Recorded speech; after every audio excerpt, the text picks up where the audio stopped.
Hi, I'm Pi-Isis Ankhra, and I am the founder and president of PS314. We are a matchmaking agency for social change, and we brought to you a few different dialogues throughout the summer of 2020 just to discuss identity. What we found is that oftentimes we're talking to echo chambers, and we want to break out of our silos so we can have a better understanding of each other's lived experience and greater understanding of varied perspectives. And that's really the idea behind our Fireside Chat Series. This is the third, and we're so excited to discuss race and privilege and progress from the perspective of two storytellers from New York and from South Africa. So I am so honored to bring in Marquis Smalls and Dylan Valley to join us today. Hi, guys. Hello. Hey, how's it going? Good, good. I wanted to just kind of offer a little time for you both to introduce yourselves as you identify yourselves. So I speak to you or speak about you as storytellers, as filmmakers, but how do you identify yourselves, Marquis and then Dylan? I identify as initially a teacher because that was my first chosen professional, but I'm also a son and a father and an unapologetic Black man here in America who has found a way to transition from teaching into filmmaking as a writer first, then a producer and award-winning director. Also like to think of myself as a loving human. I'm a documentary filmmaker from South Africa. Like Marquis, I'm actually going more into educating and teaching. I'm seeing myself more and more as an educator in the world, and father as well, a dad and all of that. So that's me in a nutshell. Why did you both become storytellers, especially since you identify first as educators? But do you consider yourself artist activists? Is that part of the goal? Who's your audience? What's the goal of some of the story? Is it more of a passion for you to tell a story from your perspective, or do you have an intended impact to change the minds or feelings of people? As an educator, I was blessed to have the opportunity to work with children in the 8th grade level who I was helping create imaginative stories. And I always strive to tell my story too, because I just knew that in America, especially the Hollywood system, didn't do a great job, particularly in the 80s and 90s, of telling really nuanced, well-developed stories about Black people. So I would define myself as an activist artist in a sense that I wanted to challenge the system and what the system was portraying about us, going all the way back to Birth of a Nation and creating the stereotypes that we were now stuck with dealing with as people. And I wanted to counteract those narratives, and I wanted to tell the true story of who we were and who we are. Through a diasporal lens, I trace back to our African heritage and our lineage, as well as combining it with, our new current state of being as Americans. I became a filmmaker because I always knew that I had something to say, and I just didn't have the platform. I think I felt as like a young person leaving school and going forward into the world that deep down I really wanted to, like Marquis says, tell stories that aren't getting told. I was just following my own curiosity as a young filmmaker in the world. I'm a person who grew up kind of like in a white neighborhood. Growing up, I was part of the first generation of kids who went to desegregated schools after apartheid ended, which isn't super unique anymore. But at the time, that kind of experience as a filmmaker, I think I really wanted to just get to the essence of who I was, what was my story, and like the story of my people. And only now I can look back and go, oh, okay, yeah, like I can frame it in terms of education, racial equity, Black business. At the time, I was just kind of following what I thought was interesting or would be cool to explore. So yeah. I remember when I lived in South Africa, it was 1997. I lived in Durban. What I saw, because there was still somewhat of a mandate and a filter from the government after apartheid ended in terms of what was available, media and stories, they either had the PJs, which was a claymation show that was created by Eddie Murphy. And then they had the Cosby Show, right? Which I think like the Cosby Show and Different World, like all of those shows had such a huge impact on our generation. Marquis here in the States and going to school and that family dynamic. And then they had The Bold and the Beautiful, which was primarily white, and then CNN. So that was it. white people's lives were told through a soap opera lens, where everything was very romantic and wealthy. And for Black folks, it was either you were in poverty or you were considered to be upper middle class. And there was just no dimension for anyone. I want to talk about race, obviously. But just as storytellers, I mean, did you see yourselves on television as a young person? Did you see yourself on TV? And I want to start with Dylan. When I was like a kid growing up, like maybe preteen, we used to watch in living color. It was on the South African Broadcasting Corporation, SABC. That show for me was it was one of the best things I could have seen as a kid, because it was so funny, and it was kind of representing this kind of hip hop aesthetic and this kind of Black talent that we weren't used to seeing, right? It was in South Africa. I'm not in the States. You guys saw all kinds of stuff, but it was really inspiring from like a global Blackness perspective to see in living color. So I didn't really see colored men on TV much growing up, other than if you like watching the news or you're seeing a representation of a colored person that's like a gangster. But on the more positive side, seeing activists and people like that. Role models have come up a lot. To be award-winning storytellers, both of you, speaks volumes for your tenacity and your talent. But did you see people, that you were saying to yourself, I want to be like this person, and this person is like me in some way? Dylan, I just want to kind of like go into that a little bit more in South Africa.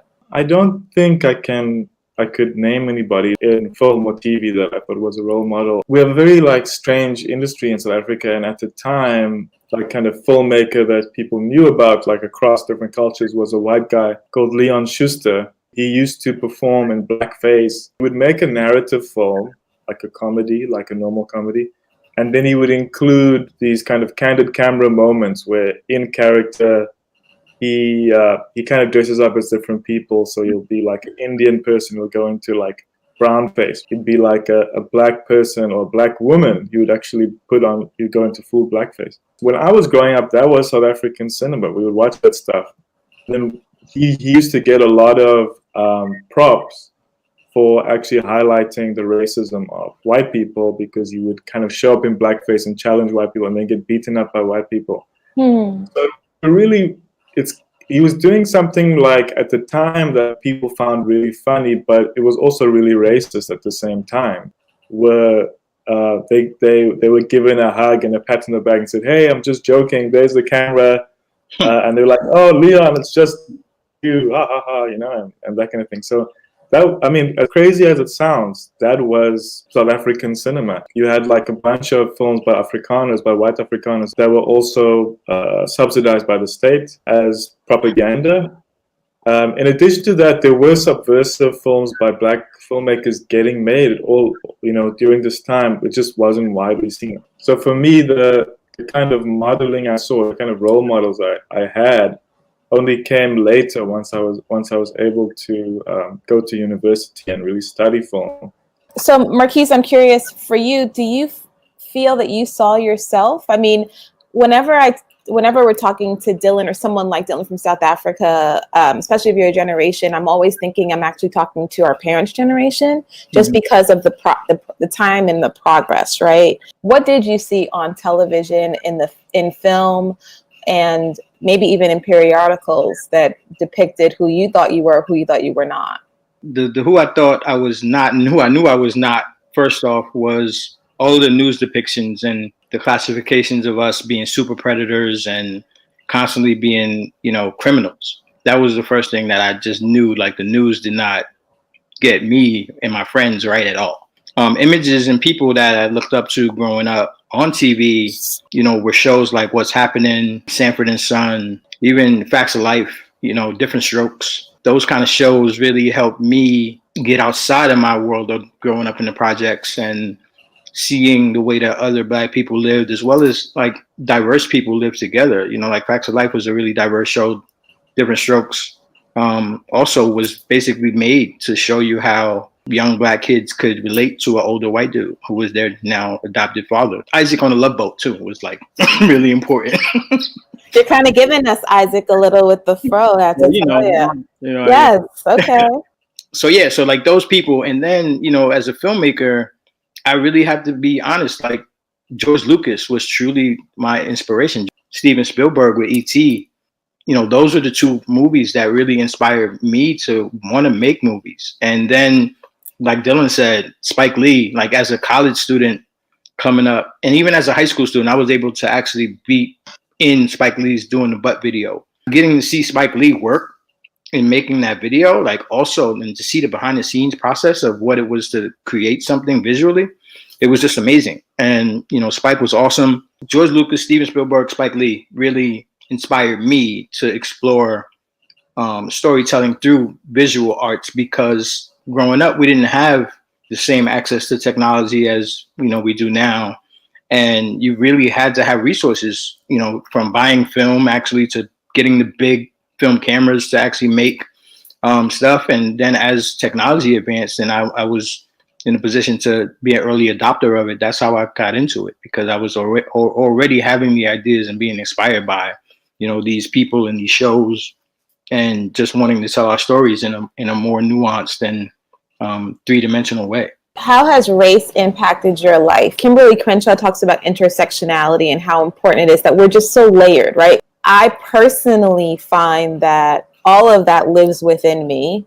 I'm very much a global-oriented perspective type of person, with humanity kind of leading the forefront. So we're all very much connected. However, when issues come up, like our racial uprising, my race and then my gender immediately comes at the forefront. Is that similar for you, Marquis, or is it different? I mean, do you feel like as a Black man in America, knowing that's only a couple of elements of your identity, does that lead you in your experience? And I'm also curious, and you talked a little bit about you knew who you weren't.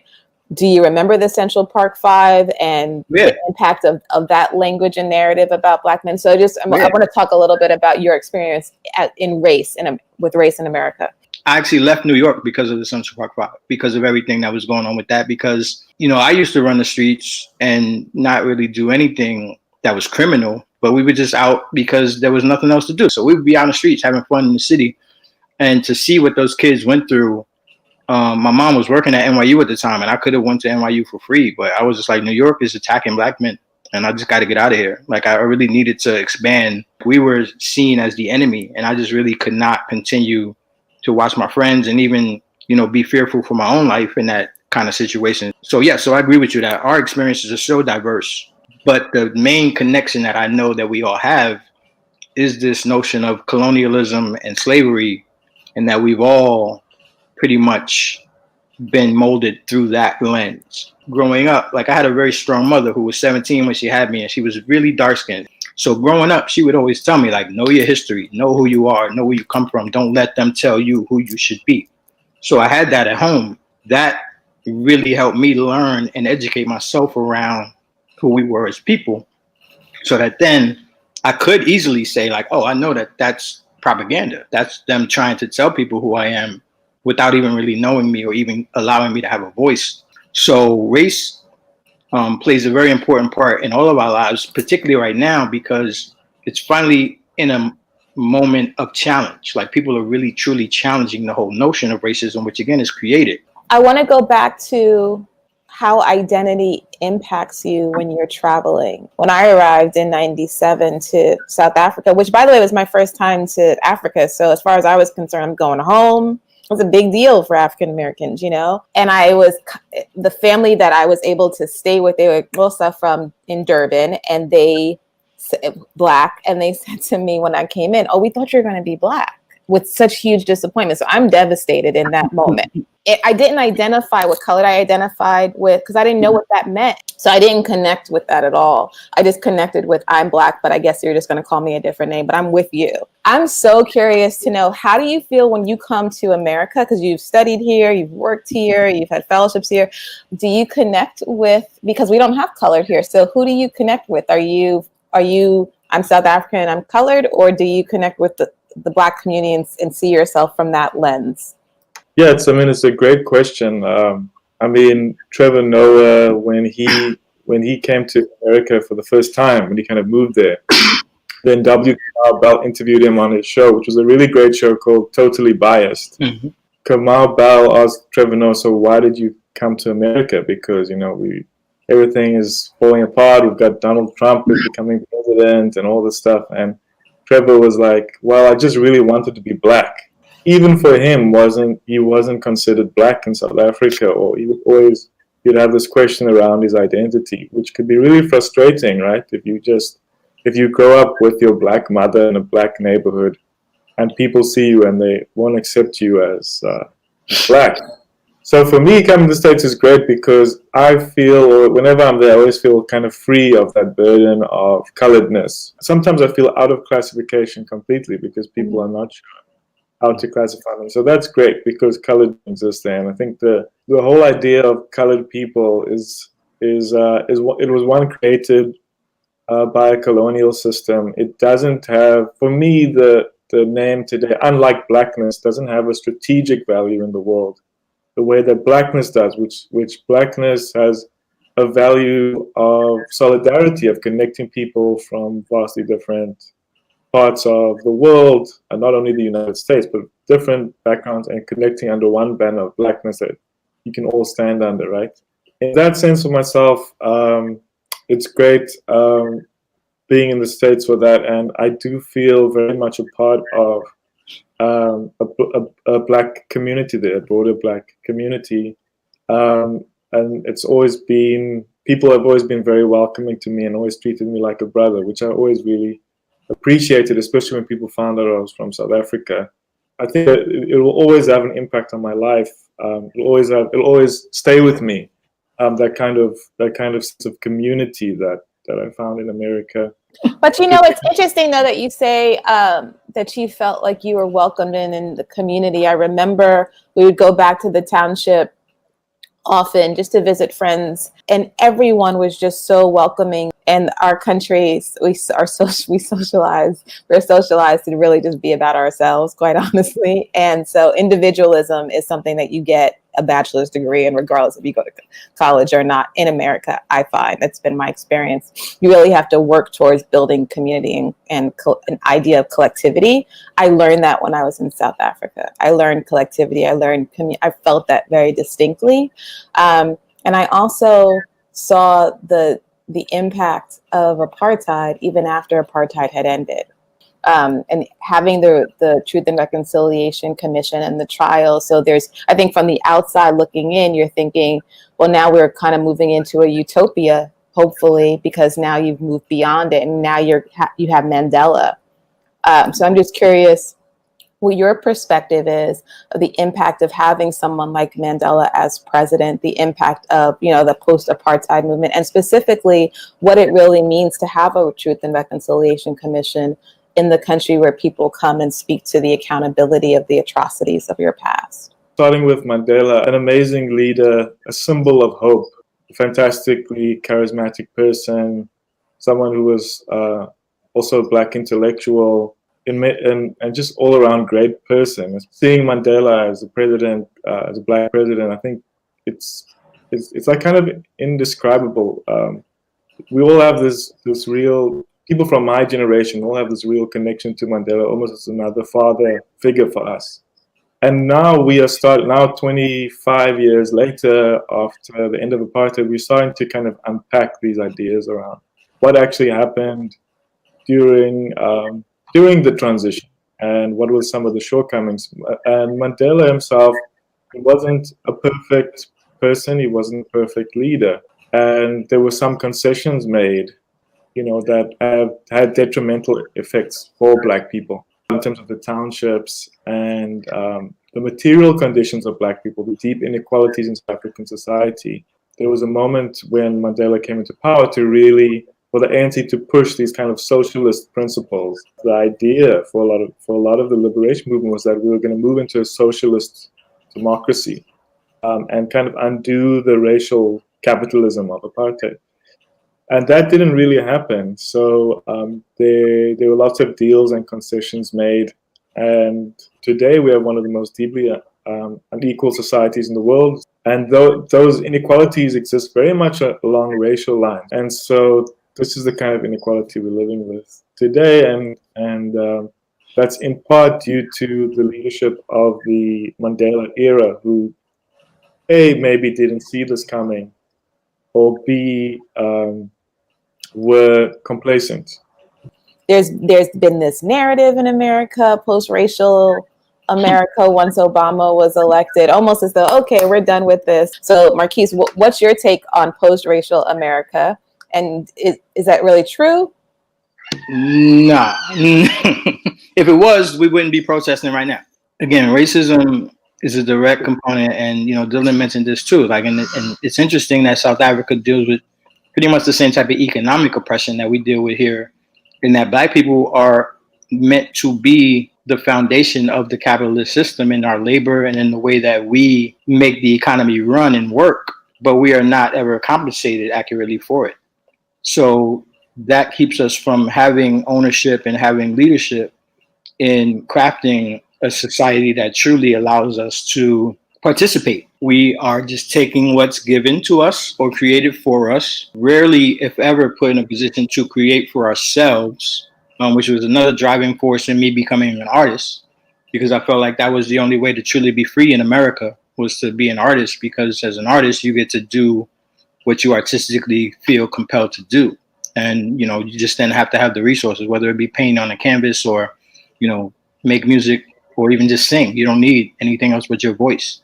That whole notion of just how systems are in place and then backed by the notion that you get to live a certain quality of life because you were born a certain color just is wrong.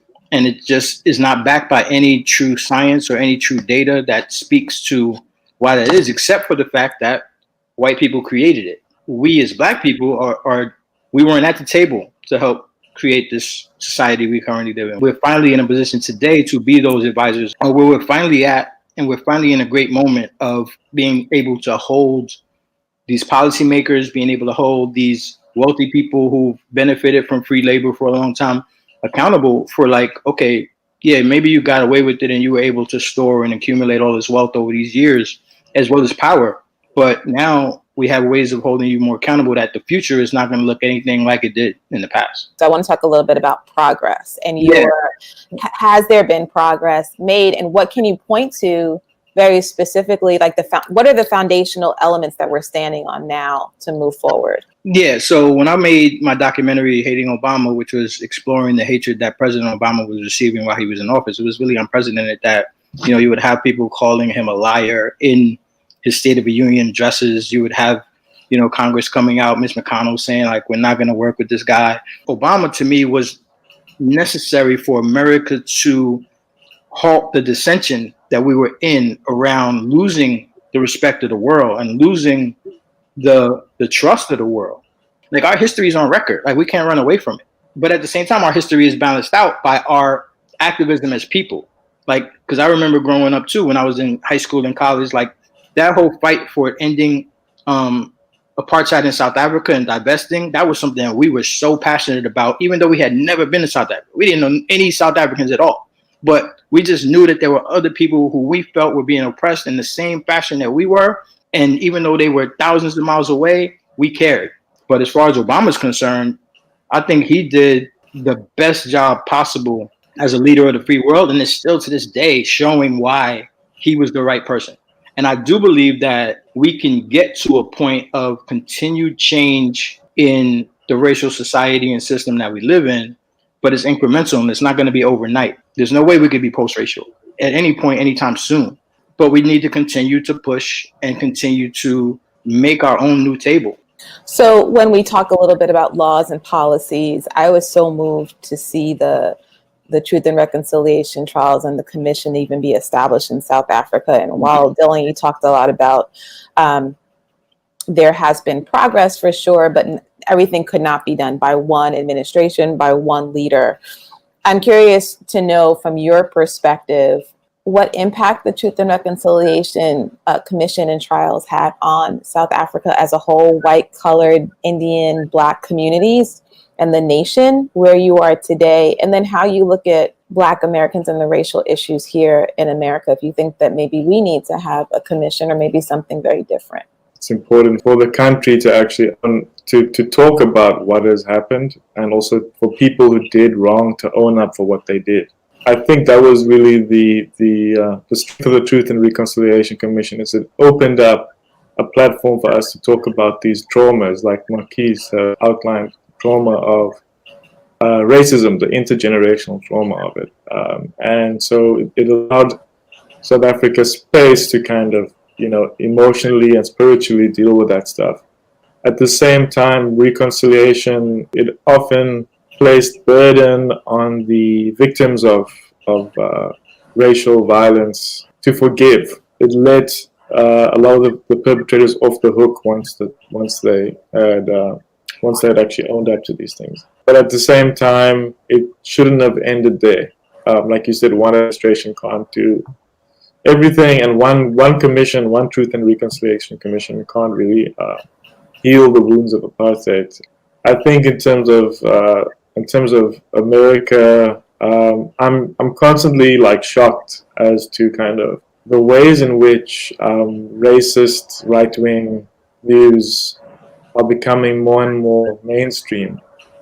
And I think that's also part of the fact that Americans don't even think of America as a colonial situation where you have a colony that was built and became the United States of America. I think that's really important, that gets put onto the table, that people understand, people like Donald Trump understand that, and that hasn't really been spoken about enough. And I think those kind of dialogues are really important, and I think that they would go a long way in terms of starting healing. I think it's great, the outpouring of protests and discussions, and the way people are taking to the streets in America. It gives me a lot of hope. And so I really want to talk about, what's your perspective, Marquis, about in America, this isn't simply just black and white, as we've talked about, or people of color versus white. There's also layers of intersectionality as it relates to socioeconomic class. And so what is your perspective of those who have been privileged to opt out? To not see yourself, if you're not a part of the solution, you're still a part of the problem. Whether you sit it out and you just watch it, or whether you are thinking that you've gotten to a point where you're just above it. I just truly believe that if you've got to a certain socioeconomic status where you have a lot of money and you're able to now interact with only other people that have a lot of money, then for one, you automatically put yourself in a minority, because the majority of people are not wealthy. So if you're choosing to now be a minority, but you maintain that notion in your mind that you're living a better, grander life because of that socioeconomic place that you've ascended to or inherited or however you've gotten there, then you again are not looking at the human condition in a way that truly shows that you're compassionate and that you're understanding that we're all in this together. And I don't think that there's ever a way to opt out. People are living in ways that are subhuman. So you have a very small black elite. After the end of apartheid, the kind of generations of wealth that had been accumulated by white South Africans were never redistributed. They occupy a few spaces in that same structure, but the structure still serves to subjugate the majority of black people. Where my family came out of a generation, my parents came out of a lineage of, especially my mother's side, of colored middle-class people who were teachers, educators, and so also had a sense of a bit more privilege than a lot of other colored people did, and the majority of black South Africans did at the time.